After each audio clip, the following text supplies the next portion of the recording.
Most people are captives in their own skull. Fear commands them, doubt corrodes them, loyalty enslaves them. They call this life, but it's a cage. Today, you see the locks and break them. This is not motivation. This is not healing. This is a field manual, a manual that turns the human brain from soft compliance into a cold machine of control. In the next moments, you won't hear comfort. You'll hear tactics designed to cut, burn, and rewire. You will contain fear, not by avoiding it, but by boxing it into a chamber and converting the pressure into sharp, weaponized energy. You will forge dissonance, the fracture most people avoid, and stand inside it until clarity forms like steel. You will inject doubt, not to collapse yourself, but to collapse illusions that blind you. And you will hijack loyalty, cutting chains from false masters and rerouting them under your own command. Each hack strikes where resistance is strongest. Survival, identity, belonging. That resistance is the signal of rewiring. And once the rewiring begins, the marks remain. Cold precision, speed of thought, dominance. They will bleed into boardrooms, debates, conflicts, and silent power games. This is not about becoming better. This is about becoming different. And once the shift begins, you do not return. One warning, the final hack is the terminal code. Not another step, the kill switch, the collapse of old wiring. Miss it, and everything before it is incomplete. Fear is not weakness. Fear is raw, unfiltered data flooding the nervous system. Most people run from it, suppress it, or disguise it with false confidence. That reflex is conditioning, not strength. True containment begins when fear is held without escape. By locking fear inside the conscious frame, you strip it of control and redirect its energy. The brain interprets fear as threat signals, releasing cortisol and adrenaline. These chemicals sharpen awareness but paralyze choice when uncontrolled. Containment reverses this pattern. Instead of suppression, you box the fear, isolate it, and decide how to use it. This is not meditation, not calm acceptance. This is control under fire. Step 1. When fear rises, do not mask it. Stop the body from fleeing. Lock posture upright. Keep shoulders squared, jaw still. The body must not move with the panic. Step 2. Name the fear silently in one sentence. This is fear of losing. This is fear of rejection. Do not add more words. Step 3. Trap the sensation in a mental container. Visualize a steel box. Place the fear inside, close it, and keep it in front of you. You are not escaping the fear. You are holding it. Step 4. Use breath not to calm but to stabilize. Inhale sharply, hold, release, and control. 3 times. Each breath compresses the fear deeper into containment. Step 5. Return attention outward while keeping the box present. The fear stays alive but caged. Over repeated use, the brain rewires its fear circuits. The amygdala no longer drives full body reaction. The prefrontal cortex takes command. What once caused panic becomes raw fuel for precision. In conflict, you appear cold while others crack. In negotiation, silence becomes your shield because fear no longer leaks into your words. With enough repetitions, fear becomes compressed energy, waiting for your order. You no longer waste energy avoiding it. You harvest it. Containment creates a reputation others sense but cannot explain. Fear stops being your chain. It becomes your weapon. The human mind craves harmony. When thoughts, values, and actions align, the brain rests. When they clash, tension ignites. This is cognitive dissonance. Most people fear it, rushing to escape the discomfort by lying to themselves or bending reality. That weakness is universal. Dissonance Forge is the deliberate act of creating and holding this mental fracture until it becomes strength. Instead of avoiding the clash, you lock into it, forcing the brain to rewire under strain. The pressure sharpens perception, strips away illusions, and burns false identity. What others call confusion becomes your crucible. Step 1. Pick 2 opposing beliefs within yourself. Example, I am strong versus I am failing. Step 2. Force both to exist at the same time. Do not silence either. Keep repeating them mentally until the brain resists. Step 3. Anchor the clash by writing both sides on paper. Stare at them. Refuse to resolve. Step 4. Intensify the discomfort. Ask, what if both are true? The mind will resist violently.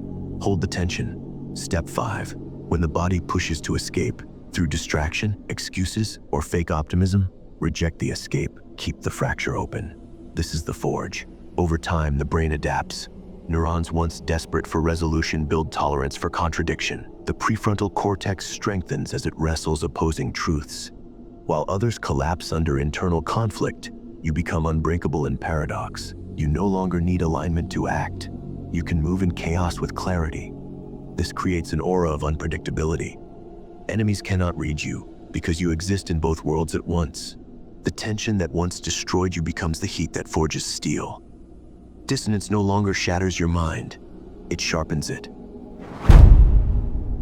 Every human mind builds certainty as armor. People cling to their beliefs because without them, identity collapses.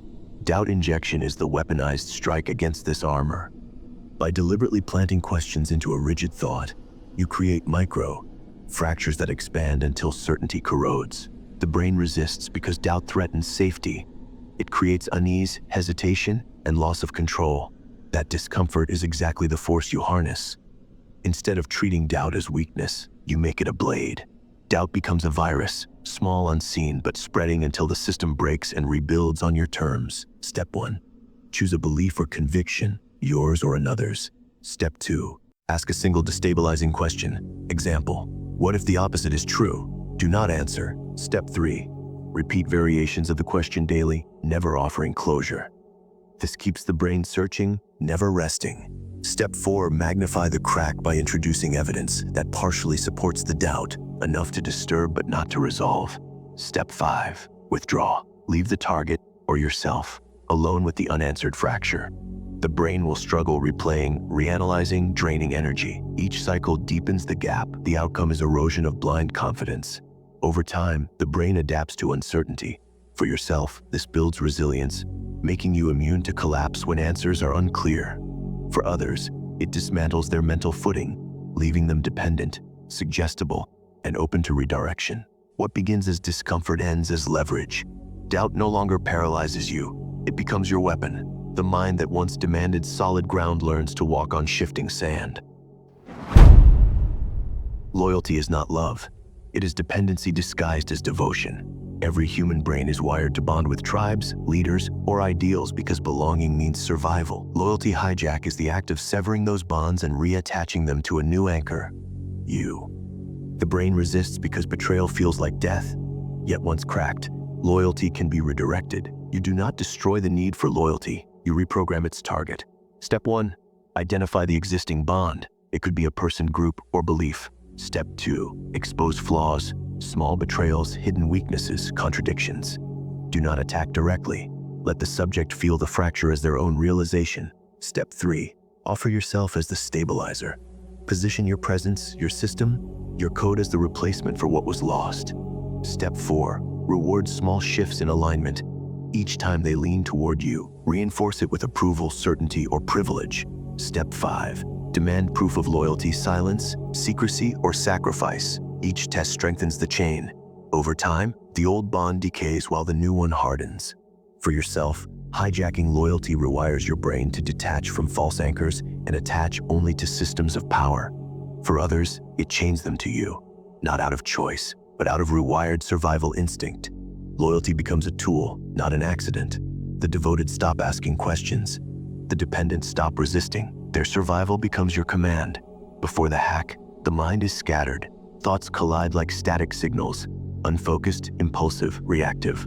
In business rooms, this weakness shows as hesitation, fumbling answers, over-explaining, missing timing. In conflict, it shows as emotional leaks, anger too visible, fear too loud. In debates, it shows as reliance on noise instead of precision. The untrained brain bleeds loyalty to distractions and bleeds control to others. After the hack, everything hardens. Productivity is no longer a list, it is execution without hesitation. One decision follows another like cold machinery. Control shifts from external chaos to internal command. Your pulse remains steady under attack, your face unreadable in betrayal. Emotional impact transforms. Instead of breaking under pressure, you radiate controlled intensity that unsettles opponents. Cold logic replaces excuses. Psychological metrics spike. Clarity becomes surgical. You see the weakness in arguments before words are finished. Dominance grows, not through volume, but through stillness that forces others to adapt. Mental speed accelerates. Threads of thought run parallel, allowing instant reversals and traps in conversation. Calm rage becomes a state. Anger without explosion, energy without waste, a silent force that makes others fold first. In elite contexts, the results are visible. In business, people follow because they cannot read you and therefore cannot predict you. In debates, you dismantle without raising tone, stripping the opponent until silence becomes their only defense. In conflict, you move like a tactician, choosing outcomes instead of reacting to blows. In power games, you stop playing defense altogether. You become the rule others orbit. The transformation is not cosmetic, it is systemic. The untrained brain leaks. The rewired brain contains, directs, and weaponizes. That is the difference between being a pawn of emotions and a master of circuits. This is the point of no return. The tactics you've absorbed are not words, they are codes, burned into your nervous system, waiting to fire when pressure rises. You cannot unsee them, you cannot untangle them. The world around you has not changed, but you have. Every eye you meet will now be measured. Every voice you hear will now be decoded.